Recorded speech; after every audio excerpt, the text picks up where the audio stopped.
Good morning. This is Pamela, and you're listening to Watchmen on the Pod. I'm going to read a chapter from a book that I am prayerfully going to be able to donate in order to get. It's called Hearts of Fire, and it is about women that have went through martyrdom. Um, I have not read this chapter. I was able to choose which chapter that I wanted for free from the Voice of the Martyrs, VOM, if you've ever heard of them. If you have not, I highly suggest that you do look them up. Again, it's called The Voice of the Martyrs. I have a link in the description box. Click on it. Seriously, here in America, we really don't know what it's like to be persecuted. We really don't know what it's like to have to endure till the end. We will know soon enough, but right now we do not. So I chose chapter 3 from Hearts on Fire, and this is Aida, A Voice for the Voiceless, Russia, July 1968. She didn't want a lawyer. Aida Mikhailovna, I can't pronounce her name, she is from Russia, Shipakova, didn't need a mouthpiece, especially not one who was assigned by the Soviet government. She wanted to speak for herself, to lay out her case before the judge. Sitting at the defense table in the wood paneled Soviet courtroom, she stared up past him into the stern portrait face of Lenin, the father of the system, now holding her captive. The prosecutor was against the idea. She didn't want the defendant speaking for herself, or he didn't want the defendant speaking for herself. It meant giving her too much freedom. He pointed out that the defendant had spent time in a mental institution, how she was capable of conducting a criminal defense. How was she capable of conducting a criminal defense? The judge finally sided with Ada, and her defense lawyer left the courtroom, leaving Ada responsible for her own case and her punishment. It wasn't Ada's first time in a courtroom or her first time to be indicted for practicing her Christian faith. If the judge found her guilty and sent her to a labor camp, it wouldn't be her first time there either. No, all those things she had endured before. What was different this time was that she would not have a passive government approved defense. This would be the first time she could speak for herself, clearly articulating her case on behalf of people of faith in her homeland. There were many charges, and the judge read each one with a loud, accusatory voice that could freeze the blood. Ada was accused of living in Leningrad without the proper residency permit. Her permit had been rescinded. She was also charged with being a member of an unregistered church group and with distributing illegally printed Christian materials. Slander versus truth. At the heart of the most significant charges against her was a single word: slander. Ada, the prosecution contended, had collected and distributed false information reporting how Christians had been arrested, tried, and imprisoned in the Soviet Union. More dastardly in the government's eyes was the charge that she had passed on the information to foreigners, allowing information damning to the Soviet Union to reach other countries. Just as the prosecution would focus on a single word, so would Ada's defense. Hers would rest on the word truth. And the information she had passed on was true. She reasoned it could not have been slanderous. And she planned to show the court that the information was most assuredly true. As the list of charges, I'm sorry, hold on. As the list of charges was read, Ada learned for the first time how thorough the police surveillance of her had been. They knew about Miss Germar, the pretty Swede who had come into the country to receive Ada's information. They knew when and where the two had met. They had confiscated Miss Germa's notebook, which contained references to the meeting with Ada. The judge even listed each item and publication that Ada had passed to Miss Germar, a tone of sarcastic disdain creeping into his voice. Jusmar, or Jersmar, tried to take the literature she had received out of the country, the judge intoned. But during the customs inspection, the above mentioned literature was discovered and promptly confiscated. He looked up from the indictment to glare at the defendant, a hint of triumph smile on his face. They knew about David, another foreign Christian friend, in the copy of a Christian magazine, Herald of Salvation, Ada had just sent him. They knew she'd gone to another area to meet with her sister, to whom she had given magazines that were later passed on to Christians in the underground church. The police seemed to know everyone she'd met with and every piece of paper she had ever given out. Ada calmly wondered what other information they had intercepted, and as a result, which Christian prisoners were still unknown because her messages had been intercepted before reaching outside eyes. Again and again, as he read, a phrase rolled off the judge's tongue. According to the indictment, Ada had distributed deliberately false statements slandering the Soviet state and social order. A quiet confidence. Ada sat quiet and alone at the defense table, uncomfortable in the hard wooden chair. She thought she might feel nervous or unsettled. Instead, she felt a quiet confidence, a sense of Christ's presence in the room. Jesus told his followers not to worry about what they would say when facing kings or judges, and she was not worried. When police questioned her, the judge said, continuing to read the indictment, she had not admitted her guilt, although she had admitted to sending and giving away Christian materials. Copies of many of the documents she had sent out were found in her apartment, police said, clearly tying her to the case. She told the police the materials did not contain slander, but merely accurately reflect the situation of the church in our country. Finally, the judge finished reading the indictment. Looking sternly at Ada, he said, Defendant, do you understand the charges against you? She looked back at him confidently, staring into his dark eyes. Yes. Do you plead guilty? No. Her voice was calm and firm. The judge looked down at his notes and announced that the trial would begin immediately. The first witness, he declared, would be Ada herself. A family racked by grief. When she began following Jesus Christ at the age of 21, Ada had no idea that the path that he would take her on would lead to a courtroom. She was born into a Christian family and had known from an early age who Jesus was. But her family was racked by grief when, in 1942, her father was arrested for refusing military service. He had been promised a certificate exempting him from military duty, but the certificate never came. Instead, he was executed, leaving 2-year-old Ada without even memories of him. Her mother was left to raise the family alone in a small Siberian community, and she did so through hard work and prayer. She read to the children regularly from the scriptures, and in spite of the risk of arrest and prosecution, she took the children to gatherings of Christians who met secretly in each other's homes. Sometimes her uncle would remain outside the meeting to watch for any signs that police or soldiers were on their way. Ada remembers clearly the Sunday the police raided a meeting at their home. When they left, they took her uncle and 2 other Christian men in handcuffs and filed criminal charges against them. Sadly, when Ada was 11, her mother died. One of the clearest memories Ada had of her mother was how she worried that her children would grow up and leave their faith in Christ. But despite her mother's efforts, Ada did leave her faith. It was not so much a deliberate back turning as a simple drifting away, a loss of interest. Ada was being raised by an older sister, and in moving around, the family stopped going to church meetings. In school, they were taught that there is no God, and slowly even the mention of him disappeared from their home. Faith reborn. At age 19, Ada moved to Leningrad, now St. Petersburg. Her brother Victor, 5 years her senior, had finished his naval service and settled there, and Ada moved there to be near him. One day, the subject of religion came up in their conversation. Ada said, I don't know whether there is a God or there isn't. She was surprised by the intensity of her brother's reply. What has come over you? He demanded. I have never even doubted it. I know there is a God. Ada wished she could share her brother's certainty, but she needed proof. Shortly after that conversation with her brother, Ada walked by an antique bookstore, and she remembered hearing someone mention that the store sometimes sold Bibles. Almost on a whim, she went in and asked for one. The clerk told her Bibles were very rare and that the store didn't have any. Ada turned to leave when another shopper followed her outside and offered to sell her a New Testament for 15 rubles.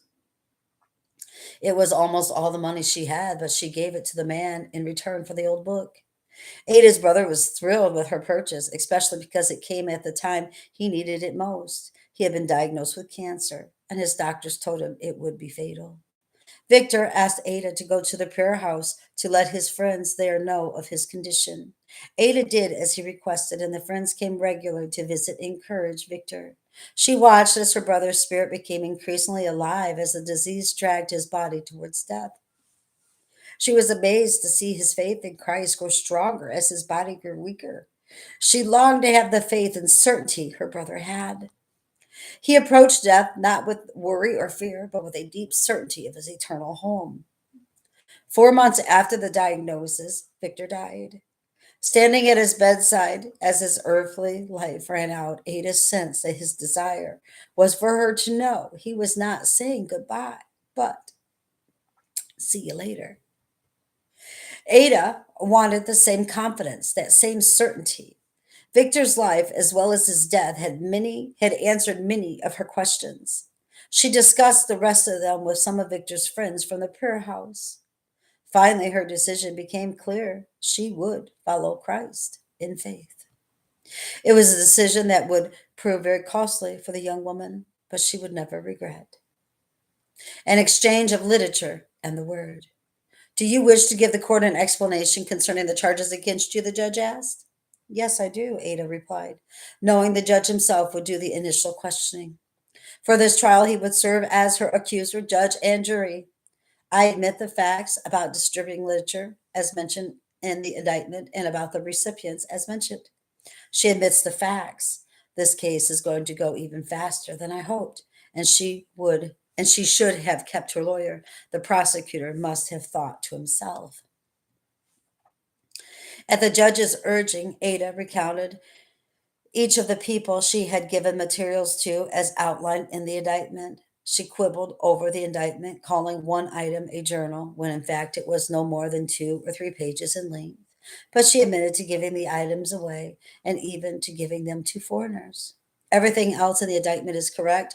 The judge asked when she had finished. Yes, she replied. All the facts about my distributing the literature are correct, but this literature does not contain deliberately false statements slandering the Soviet state and social orders. That is, it does not constitute a crime under Article 190-1, and the distribution of literature in itself is not a crime. Therefore, I plead not guilty. Rather than tackle her assertion head on, the judge asked about the Swede, Miss Jersmar, to whom Ada had given the materials, including transcripts of 2 Christian trials in Soviet courts. Ada refused to say where she met Miss Jarsmar, calling that a private matter. Listening to Ada's present her case, the prosecutor perked up, wondering if perhaps the young Christian would put up more of a fight than he'd given her credit for. Grudgingly, Ada proved details. She and Miss Jersmar had a mutual friend in Sweden, and the friend had arranged their meeting.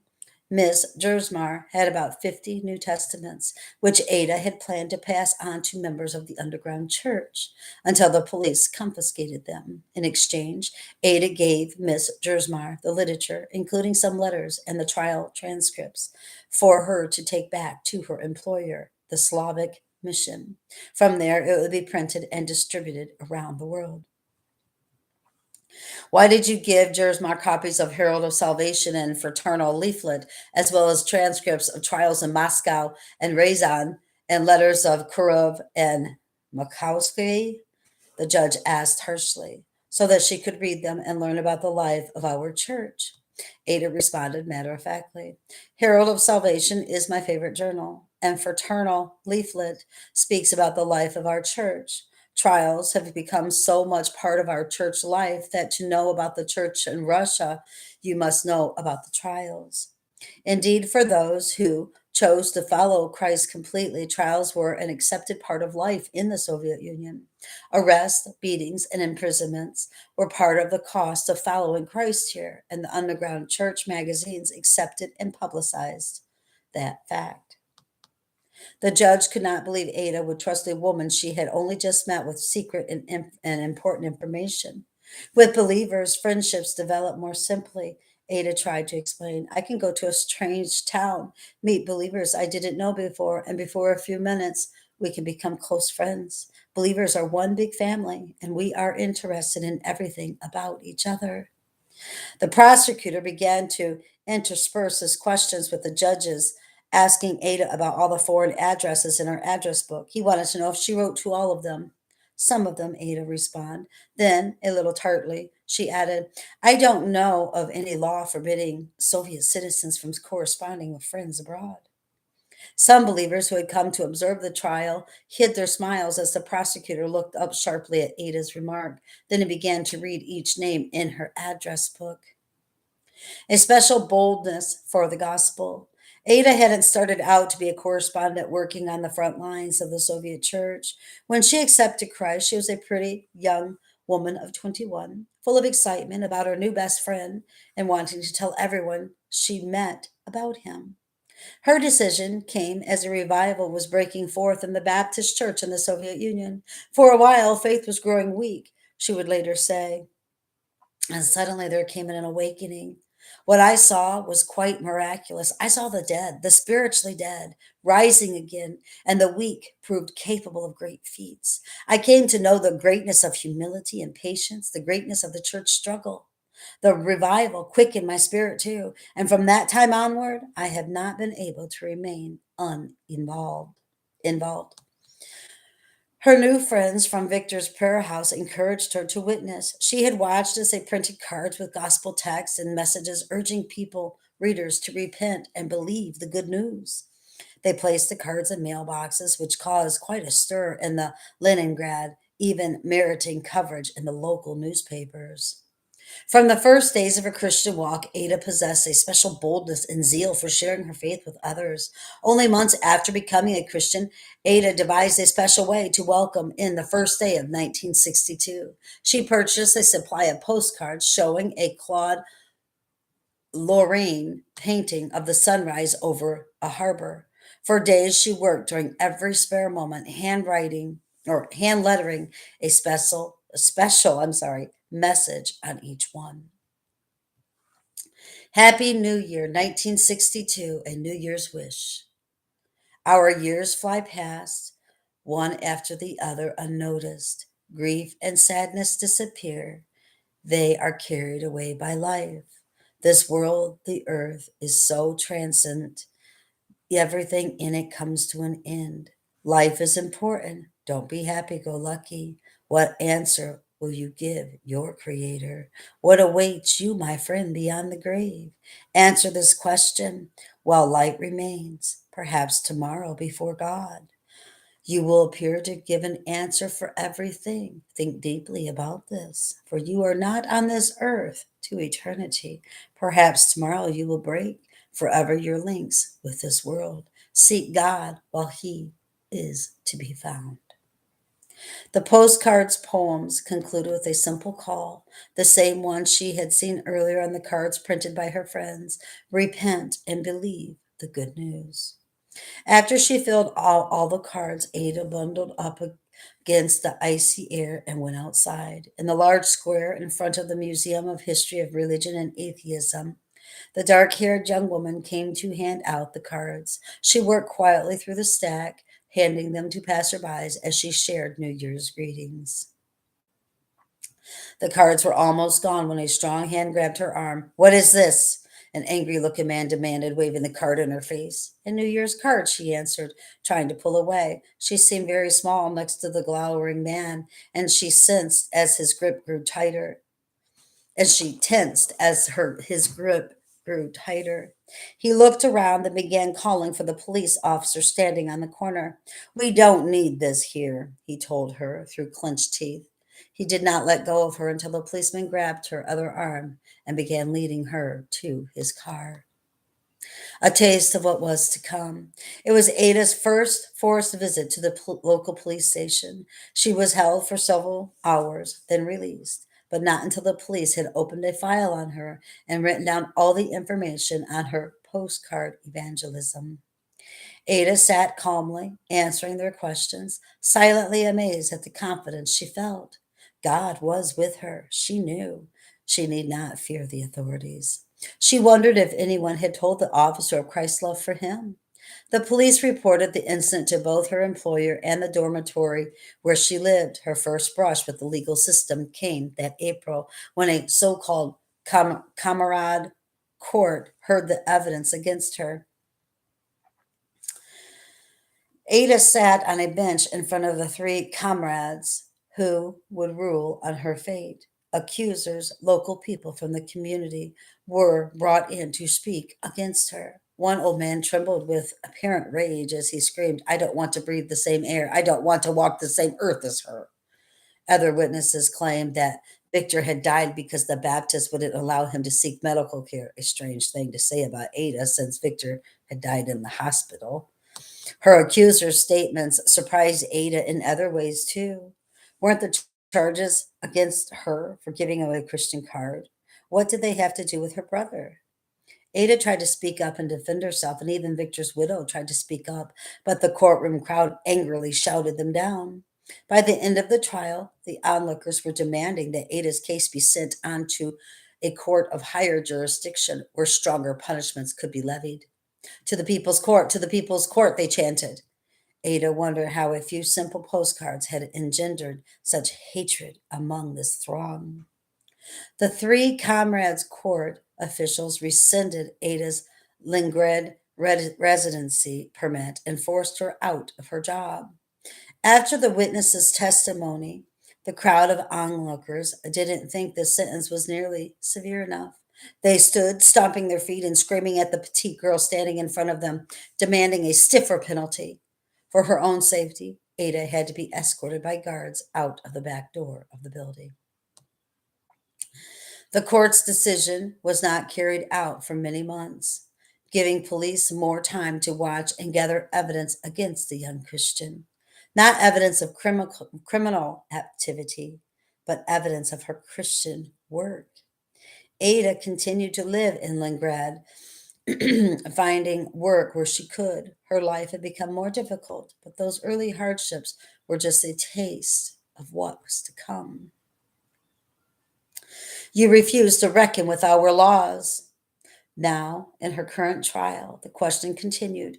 The judge and the prosecutor badgered Ada about every foreign contact, every piece of information that had ever changed hands. Next, they delved into the Christian publications Ada had distributed. The judge took one of the magazines from among the evidence pile and slowly turned the pages, looking for the paragraphs he had previously marked. Finding what he thought were the most incriminating sections, he began to read aloud, line by line. At the end of each sentence, he glared at Ada, challenging her to explain to verify the statement.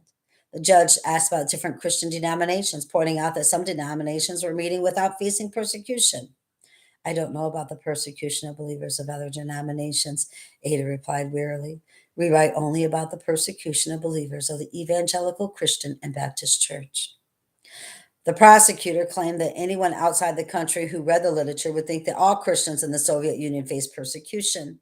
He picked up where the judge had left off, reading the magazines and badgering Ada over any sentence he found objectionable. He pointed out claims in one magazine that Christian children face persecution in the Soviet school system. The schools, he suggested, were merely trying to undo the damage done by zealot parents who poison their children with stupid superstitions. The law forbids the imposition of belief on those under age, he said, looking up to make sure the judge was following closely. But the law does not forbid the imposition of atheism, Ada shot back.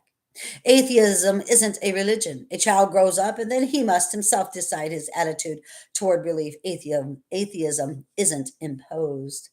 Then what does one tell a child? Ada asked, looking from the prosecution to the judge. That one is forbidden by law to say that God exists, but one is allowed to say that there is no God?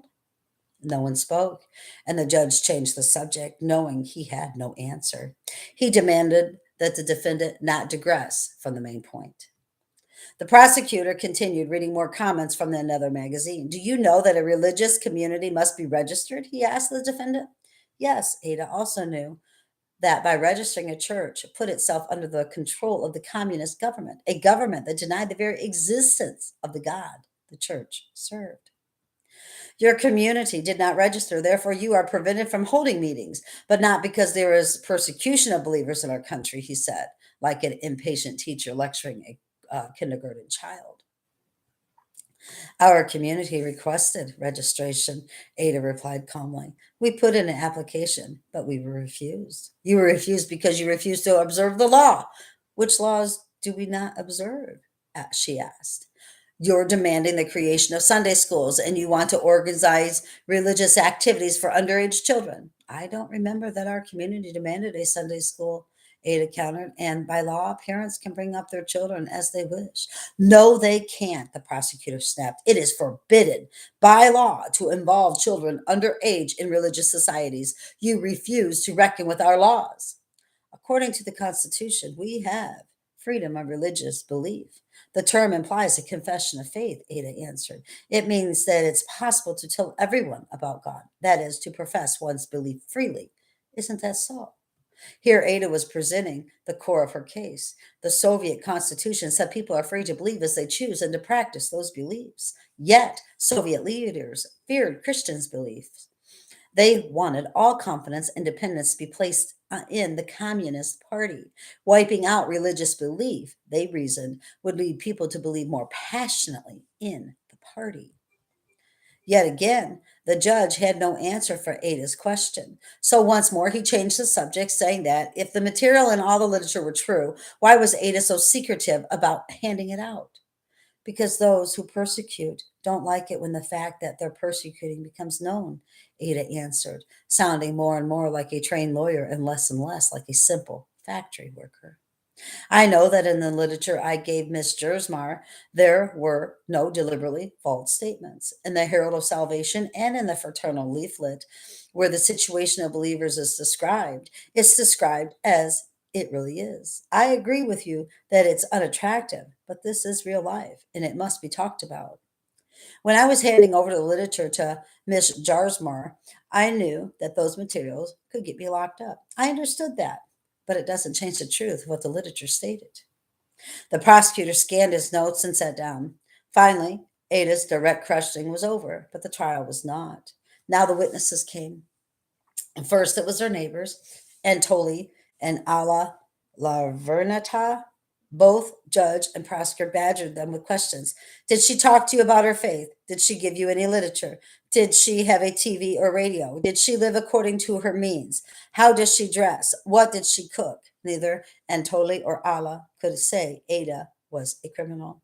Ada was on good terms with everyone, Antoli said.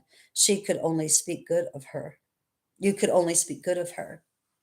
Another neighbor was called to testify and peppered with more questions about Ada's dress, demeanor, and employment. Finally, a fellow believer, Marja Akamona Kurvola, was called to witness to the witness chair. She had known Ada 5 years. The two had worshipped and prayed together, and when Ada came out of prison after a 1 year sentence, Marja gave her a place to stay. Now, Marja admitted to helping the defendant. You say that Ada was dismissed from her job because she was a believer, the judge asked. Why aren't you dismissed from your job? Surely you work. My turn hasn't yet come, Marja replied simply. Marja went on to admit that foreigners had come to the apartment she shared with Ada, but she did not know what, if anything, Ada had given them. When Ada stood to question her friend, she asked Marja about the prosecution of Christian believers. Marja recited the names of Christians who had been questioned or had had their houses searched by police and others who had been arrested. I know that believers were fined, Marja testified. Skuskazin was fined. Why was he fined? The prosecutor broke into Ada's question. Because he prayed. Where had he prayed? He led the prayer at Luca's flat. There was a meeting there. That's right, the prosecutor said, almost shouting in triumph. A meeting was held in an unauthorized place. You have a prayer house. Go and pray there. Later, the prosecutor broke in, and again, when Margaret testified that she had been fined for attending a Christian meeting. Where was the meeting held? He demanded. In the woods. It's forbidden to hold a service in a public place. That's why you were fined. He nodded to the judge, a smug smile of satisfaction on his face. There was no one else in the woods. We were alone. We held our meeting and went away. And then some were picked up on the platform when we were already going home. Margaret recited other instances where Christians were harassed and obstructed by police. Then she was dismissed. A final witness in the case was Yekaterina Anadravan Bayako, Ada's friend and fellow believer. She identified Ada as her friend and testified that she was good and kind. Yekaterina told how police had come to her apartment asking for Ada. The police had strongly implied that Ada was a spy, and they urged Yekaterina and the other neighbors to let them know if Ada was seen in the building. Yekaterina was clearly a witness hostile to the prosecution, yet at times her answers were single syllables. At other times, she sat silently after being asked a question. What did you know about the visit of Swedish tourists to Shiperkanova? The prosecutor demanded. I knew nothing about it. I found out about it the next day. The police called on Ada at the flat while I was there. A policeman said that the literature had been taken from a foreigner and that Ada had given it to them. The prosecutor asked about her education, which had ended after the 10th grade. Why didn't you study any further? I wanted to go to medical school, Yekaterina replied. But in my character reference, they wrote that I was a believer and a member of the schismatic Baptist, so I didn't enter medical school. I would have been expelled in any case. And you didn't even try. A hint of mockery stained the lawyer's voice. I knew that from the example of others, they wouldn't let me study anyway. When Ada's turn came to question the witness, she looked at her friend. She began with general questions when honed in on the Soviet state treatment of Christian believers. Ada asked about the specific believers who had been fined by police, and Yekaterina listed them, giving details about some of the cases. Why do you hold prayer meetings in the woods? The judge interrupted. Do you have a prayer house at Pokolonoa Hill? Why don't you go there? Your community isn't registered. You hold prayer meetings in an unauthorized place and you disrupt public order. That's why you're fined. We applied for registration. Our meeting in the forest disturbed no one in Lakaveri. The prosecutor asked if she believed herself to be a loyal citizen, obliged to observe the country laws. I do observe the laws, Yekaterina insisted. You meet in the woods and in Laka's home, and your community isn't registered, the prosecutor retorted. So do not observe the laws. Prayer meetings at Laka's are not against the law, she daringly quoted Lenin, who had called laws against belief shameful. Not wishing to argue with one communist founders, the prosecutor abruptly dismissed the witness. The breaking point. Ada had tried to practice her Christian faith within the bounds of Soviet law. During her first months as a Christian, she went regular to the prayer house that she was registered and approved by the Soviet government. She was happy and pleased to worship with fellow believers and not yet aware of the politics within the registered church. As she continued to worship and minister, the restrictions began to chafe against her. She was involved in a Bible study with youth from the meeting, but she was warned not to let the church leaders know about it. Communist law prohibited the sharing of religious superstitions with anyone under 18 years old, and the leaders of the registered church seemed to care more for communist law than they did for lost souls. Ada remembered the house church she had gone to with her mother. She remembered the sense of God's presence there and the fact that children and young people were welcomed and trained. Keeping young people from hearing the gospel did not seem right to Ada, and it did not match the teaching of the scriptures. The breaking point came when Ada began to work on behalf of Christians who were in prison for their faith. Early on, her vision was to share the information and to develop a network of prayer and support for them. The leaders of the registered churches had lists of those who were in prison, but the lists were treated as state secrets, not as information other Christians needed to know. To Ada, this was exactly the information that others did need to know. How could Christians in the Soviet Union and around the world possibly offer prayer and support for these imprisoned brothers and sisters in Christ if they didn't even know of their suffering? Ada worked to get the word out, an effort that brought her into direct conflict with leaders of the registered churches. The thing is that, in a few words, the authorities tried to work in the church from the inside through its ministers. Ada said later they wanted to introduce bans that would suppress the spiritual life of the church. And actually, by the 1960s, they had quite a lot of success in that area. The leader's position was in direct opposition to Ada's efforts to get the word out about imprisoned believers. She faced a choice: remain within the registered church. I tell you what, brothers and sisters, I'm sorry, but it keeps coming to my 501c3, 501c3, 501c3. I'm sorry. Let me go on. Remain within the registered church and work to protect herself, or join the underground church and work to protect her brothers and sisters in the prison. The pull of the registered church was real. After all, it was the group her brother had belonged to before his death, and she had many friends there. But Ada refused the easy, passive choice. She refused to follow the leaders who were clearly more worried about government approval than about fellow Christians in prison. She threw the full weight of her personality and her hard work into the underground church, knowing she would pay a price for her decision. On June 4th, 1962, an article appeared in Simna, a newspaper that served as a mouthpiece for the Soviet government.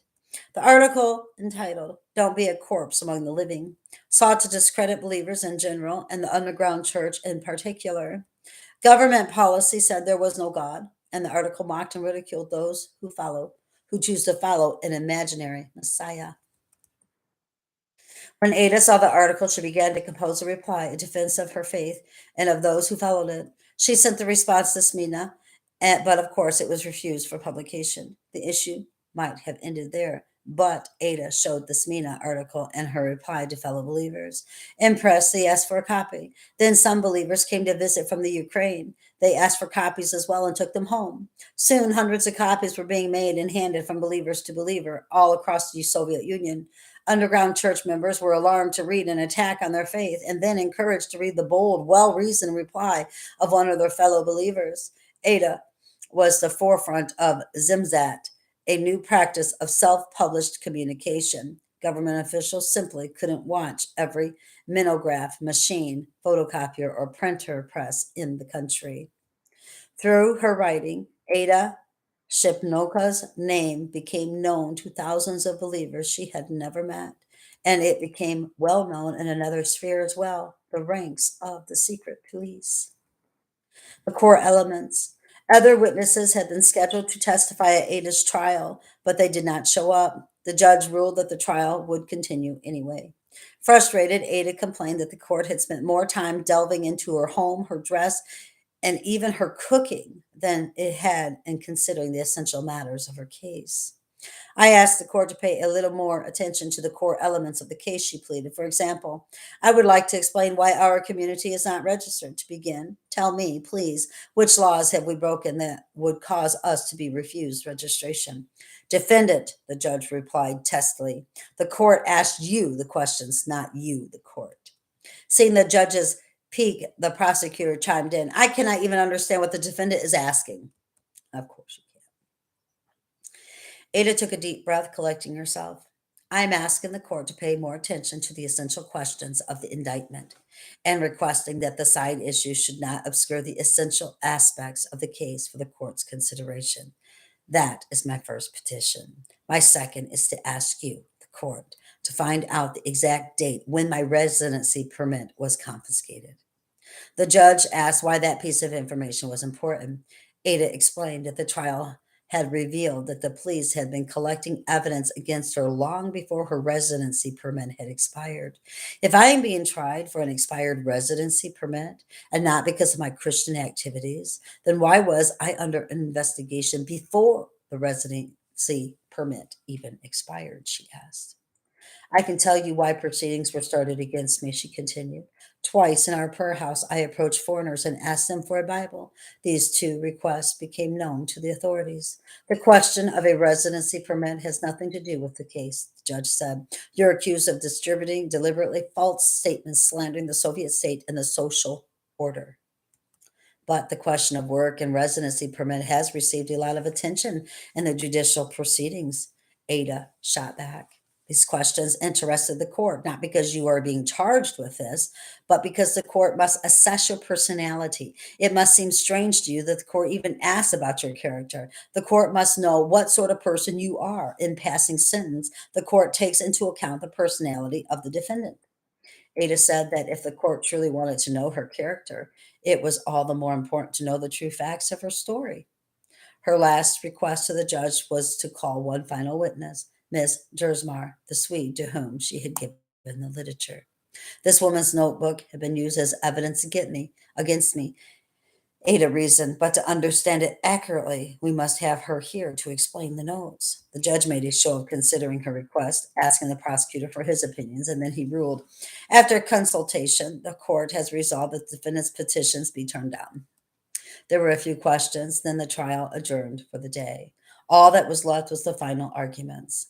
For the prosecutor, it would be a chance to defend the Soviet system, to explain that Christians did in fact have freedom of belief if they were willing to abide by the law.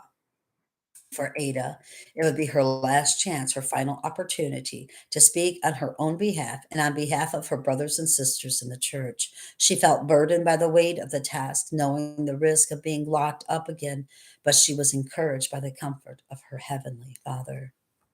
An attempt at re education. Getting locked up was not an idle threat to Ada. She'd been there before. After the Comrades Court had rescinded her Leningrad residency permit in 1963, she had spent some time visiting her sister in the Ukraine, where Ada was impressed by the tenacity and the boldness of the believers. She returned to Leningrad with renewed determination. The police were watching for her, and Ada entered the city and managed to evade capture. Without the residency permit, she could be arrested at any time. Yet she continued her Christian work. Ada and her friends continued to gather in the forest outside the city to escape detection, and it was in the forest of 1965 that her first formal arrest came. Ada was 25. The police arrived and began chasing us off. One witness would later testify. They pushed us and grabbed us by the hair. They took away several people. Some they fined and some they imprisoned for 2 weeks. Ada was one of those arrested, and the police arranged a trial for her. On paper, the charge had nothing to do with religion. Though she was arrested outside the city limits, Ada was charged with not having the proper residency permit for Leningrad. At that trial, in a small hall at the Rayan court building, Ada was not even allowed to speak. Trial was an obvious facade, an attempt to exhibit justice where none really existed. When it was over, Ada's sentence was read: 1 year in prison. She did not feel overwhelmed by the verdict. She fellowshipped regularly with believers who had been in prison and many who were ready to go if they were Christ led. Now it was her turn. The goal of prison to the Soviet leaders were to re educate the inmate. These poor people had been misled, the officials explained, and now they must be shown and convinced of the truth and power of the Soviet system, the glory of the motherland. In addition to the monstrous re education sessions, Ada was forced to spend many cold nights on a hard cement floor. There was never enough food, and there was sometimes not fit even for animals. During her imprisonment, Ada was forced into a psychiatric facility. After 30 days of evaluation, doctors said she was normal and returned her to her cell. The months in a cruel communist prison system added years of pain and scarring to the outspoken young zealot. Ada had not taken to the Soviet re education. Instead of weakening her faith, the experience made her faith in Christ stronger. Instead of stopping her from spreading the word, she left prison even more passionate about sharing the truth of Jesus. Now she knew full well the price of doing so, yet she never wavered in her determination. The state does not interfere.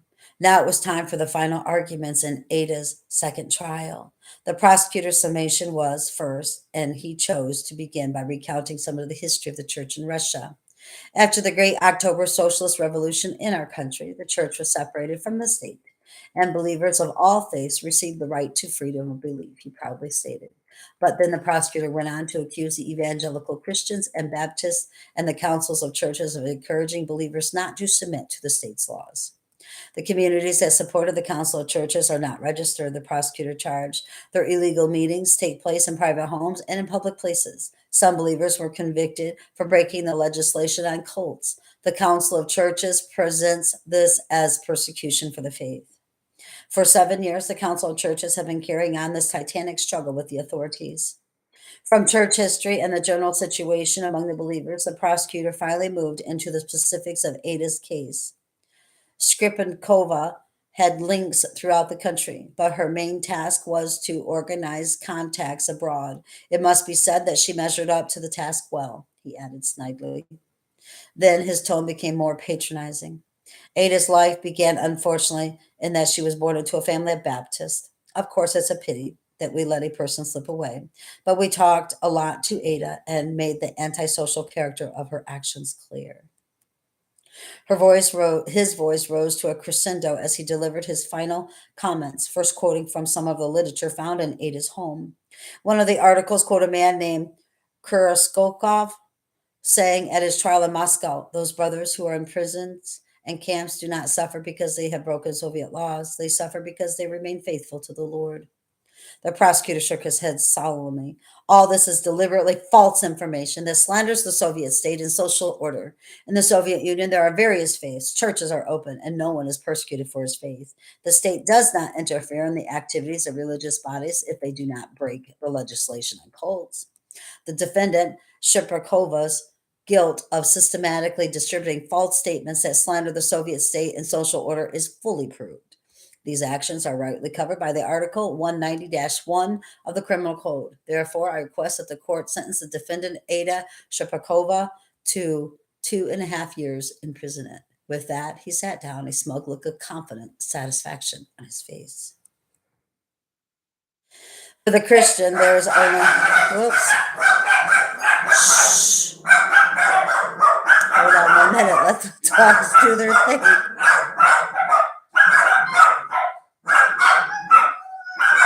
Shh. Hold on. I think that there's Amazon or something is here. Guys, shh, hush, hush. Dakota.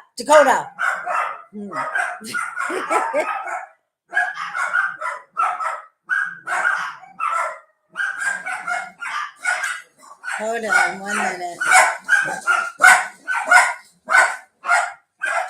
All right. For the Christians, there is only one. I just can't do this.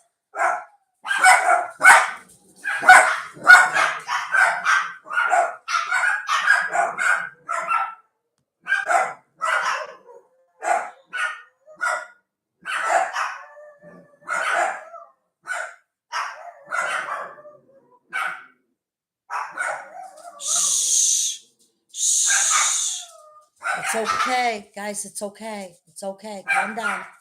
Calm down. I am so sorry, brothers and sisters, for that. But I don't know how to pause live stream. I honestly, I'm very ignorant when it comes to this. I don't know how to edit, or I would go back and take that out. Forgive me, please. Okay, we are almost finished with this. Here we go. For the Christian, there is only one course. The judge turned to Ada, motioning that it was her turn to present the final speech of her defense. I was intending to speak on the substance of the charges brought against me, she began, her voice clear and calm. But other questions have been touched on here, so I must also deal with them, although, as has been said, they have no connection with this case. She opened by refuting some of the minor issues that the prosecution had raised, ranging from a letter she wrote to Pravda in 1958 to her work in construction laboratory later. She began to deal with the more substantive issues. When I say that I was dismissed from my work for my faith, I am told that is a deliberately false statement. But here's what happened. After my release from prison, I found work in a printing plant. A week after starting work, I was at a prayer meeting when the police arrived and took down my name, along with several others. I knew they would report me to my place of work, Ada said. Everything at the printing plant got alarmed. Everyone at the printing plant got alarmed when they found out I was a believer. And they began to tell me right from the start that if I did not change my views, I would be sacked.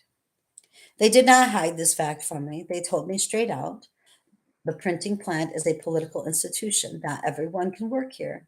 They said this even though that particular printing plant was under the management of the railways and nothing secret was printed there. Only railroad forms, boarding permits, and train timetables. I don't know what was there that I couldn't be trusted with, she continued. Things went on like this for 3 weeks. Then I was summoned to the manager's office and told that I had been dismissed. Of course, they didn't say they were dismissing me because of my faith, because there was no such law that allows people to dismiss before their faith. So they sacked me on the pretext of a staff reduction. When I went to the shop floor and said that I had been dismissed due to staff reduction, the workers' eyes nearly popped out of their heads. One of the machines had been standing idle because there was no one to operate it. The manager told me, "We can't employ you because your permit is valid only outside the city," as if they hadn't previously seen that I had a non city residency permit, and if the manager hadn't previously looked at my papers. Ada told the court that once the police began asking questions, she knew it wouldn't be long until she was arrested again. Only 6 months had elapsed since my release, and I wanted to do something useful before going to prison again. I had work I had to finish. She took a deep breath. Arguing her case was exhausting. It required a mental, emotional, and spiritual focus that was hard to sustain for long periods. She asked the judge for a 10-minute break, and he agreed. When the trial resumed, Ada aimed her comments specifically at the case against her. The distribution of any publication is not in itself a crime, and if the prosecution found no deliberately false statements in the magazines, Herald of Salvation and Fraternal Leaflet, there would be no grounds on which to try me. Therefore, I must talk about the contents of this literature. She then spoke about a forbidden meeting of Christians and Christian leaders that was discussed in literature she had given out. The law of 1929 says that the believers have the right to organize congresses, Ada noted, but instead of giving permission, the authorities began to persecute those who had asked for the Congress. Next, the prosecutor's investigator noted 17 seditious phrases he had taken out of the literature. According to the investigator, these phrases contain deliberately false statements slandering the Soviet state and social order. Now, Ada turned and addressed the judge directly. During her testimony, Ms. Bocchio began to quote Lenin. I'll complete this quotation, she began. Only in Russia and Turkey were shameful laws against religious people still in force. These laws either directly prohibited the open profession of faith or forbade its propagation. These laws were the most unjust, shameful, and oppressive. Now, I should like to draw the court's attention to the word propagation. Lenin himself called the prohibition of propagation of the faith unjust and shameful. She drew at another breath and continued, Now I will tell you how I was arrested. On April 11th, I went to prayer meeting. I noticed that I was being followed, but I didn't attach any importance to it. The next day, however, the police came to my flat and arrested me. Searches also have been carried out at other believers' homes in connection with my case alone. There were 11 searches, 3 in Leningrad, 4 in Perm, 3 in Kirovograd, and 1 at my sister's home in Magnitogorsk. One can more or less understand the search at my flat and my sister's, but why make searches at other believers' homes? They were only made because their addresses were found in my notebook, and in none of these places did they find anything connected with my case. Next, Ada turned to the question of what we are being prosecuted for. We say we are prosecuted for our faith, but we are told there's a deliberately false statement. You're being tried for infringing Soviet law. I'm a member of an unregistered community which requested registration. All our communities have sent in those applications, which include our status. And when we do, we are not told you mustn't do this or that it's against the law. Instead, we are told sign a pledge that you won't break the law. This isn't the correct procedure for registration. Ada saw the judge was getting restless, so she hurried to wrap up her argument. Believers cannot promise to fulfill a law that forbids them to talk about God, forbids parents to bring up their children in the faith, for all their loyalty to the authorities. No Christian parent will accept a law that orders them to bring up their children as atheists. They would rather go through whatever sufferings you like. They would rather stand in the dock than promise to abide by such a law. Christ said we are to preach the gospel to every creature, Ada continued, and believers cannot submit to a law forbidding them to talk about God and about salvation. Not a single believer will do this, even if he's not a missionary or a preacher, even if he's incapable of preaching a sermon. It makes no difference. He won't submit to such a law because even a person incapable of preaching a sermon will have an opportunity sometimes to tell someone about salvation. Therefore, believers won't promise to carry out such a law. Despite all the respect for the authorities, they'll break this law.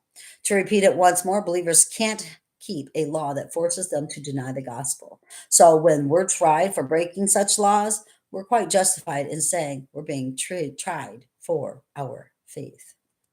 I know that the Herald of Salvation and the Fraternal Leaflet do not contain any deliberately false statements, but at the same time, I know that it means to send them abroad. I know what it means to send them abroad. I knew that act could bring me into the dock. I would never ask anyone else to send a herald of salvation abroad. I know it's dangerous. That's why I do it myself. Ada paused, gathering her strength for the home stretch of her defense. The passionate final thoughts she wished to leave with those who would determine her sentence. At one time, people realized that it was unjust to forbid the propagation of faith. Now they don't understand this. Now they say, believe yourself and pray, but don't dare talk about God to anyone. To silence one ideological opponent by force is no ideological victory. This has always been called barbarism. The judge interrupted her, frustrated that this criminal was now preaching a sermon in his courtroom. You are not to talk about the church, talk only about yourself, he said, punctuating his words by pointing at her. She was undaunted. For the Christian, there is only one course, she said. The Christian can't be anything but confrontational. Once you know the truth, this means following it, upholding it, and if necessary, suffering for it. I can be different. I can't be different. I can't act any differently. I love freedom and would very much like to be free with my family and friends, but I don't want to act against my conscience. What good is freedom to me if I can't call God my Father? The knowledge that my soul and thoughts are free encourages and strengthens me. That is all I wanted to say to you. Ada sat down, her case presented, her heart clear. Epilogue. Unmoved by her spirit and unconvinced by her argument, the judge sentenced Ada to 3 years in a Soviet prison, a sentence 6 months longer than the prosecution asked for.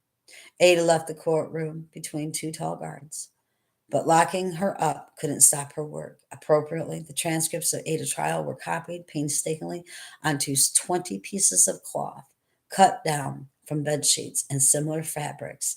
Then they were smuggled out of the Soviet Union. Around the world, believers read the words of Ada of Leningrad and prayed for this faithful sister. Ada left the prison labor camp on April 12th, 1971. Upon her release, officials told her she had learned nothing from her punishment. In truth, she had learned much, but not what her Soviet captors wanted. She had earned a doctorate in God's faithfulness, and she had gained even greater understanding of the deep joy and satisfaction that come from serving Him. She had become a full member in the fraternity that the Apostle Paul called the fellowship of his sufferings. Today, Ada Shchepanova lives in St. Petersburg. Her faith has outlived the regime that sought to destroy it. Today, it is legal for Christians like her to gather for worship and preaching. Her church recently gathered for a special time to celebrate the 40th anniversary of the church's ministry and to remember God's faithfulness to its members. A special display honored those who had been martyred for their faith. Wow. Wow. I